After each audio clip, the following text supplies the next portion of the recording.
Welcome to the Everyday Charlotte podcast, where we believe education is not simply for school hours, but an everyday learning lifestyle.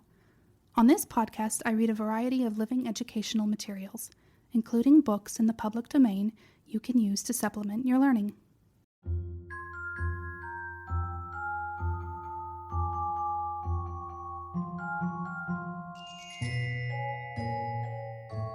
The Nutcracker and the Mouse King by E.T.A. Hoffman.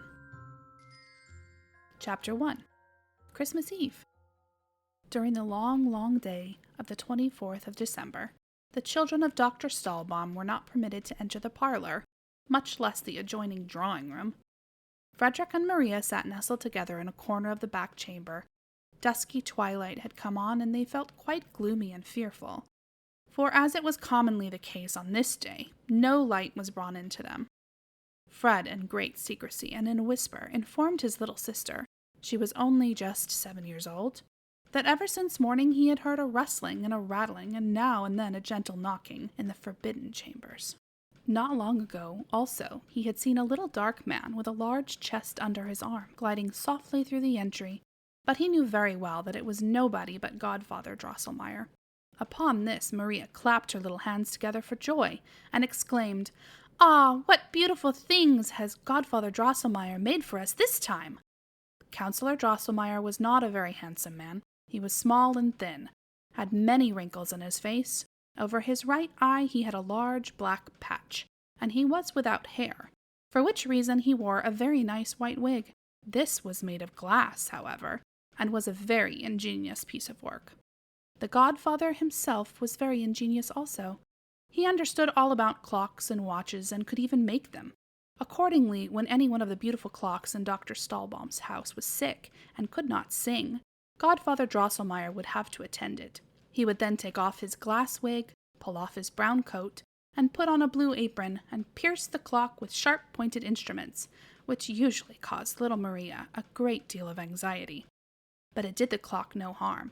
On the contrary, it became quite lively again, and began at once right merrily to rattle and to strike and to sing, so that it was a pleasure to all who heard it. Whenever he came, he always brought something pretty in his pocket for the children. Sometimes a little man who moved his eyes and made a bow. At others, a box, from which a little bird hopped out when it was opened. Sometimes one thing, sometimes another. When Christmas Eve came, he had always a beautiful piece of work prepared for them, which had cost him a great deal of trouble, and on this account it was always carefully preserved by their parents after he had given it to them. "Ah, what beautiful present has godfather Drosselmeier made for us this time!" exclaimed Maria.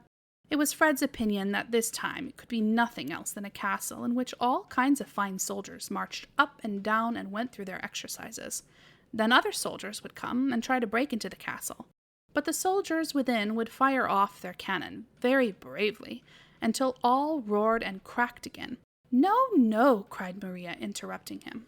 "Godfather Drosselmeier has told me of a lovely garden where there is a great lake, upon which beautiful swans swim about, with golden collars around their necks, and sing their sweetest songs.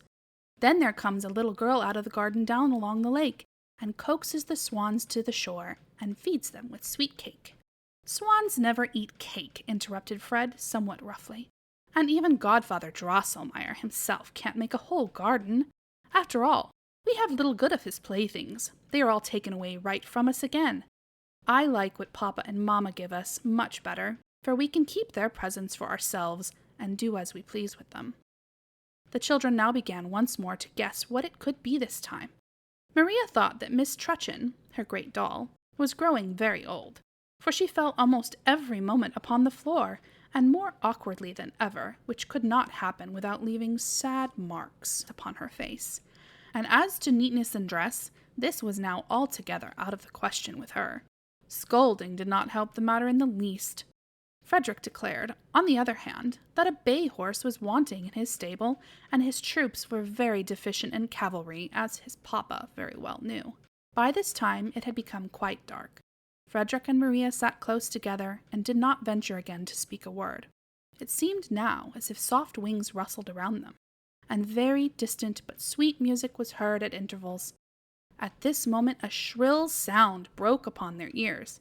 Cling-ling, cling-ling. The doors flew wide open, and such a dazzling light broke out from the great chamber that with the loud exclamation, "Ah! Ah!" the children stood fixed at the threshold.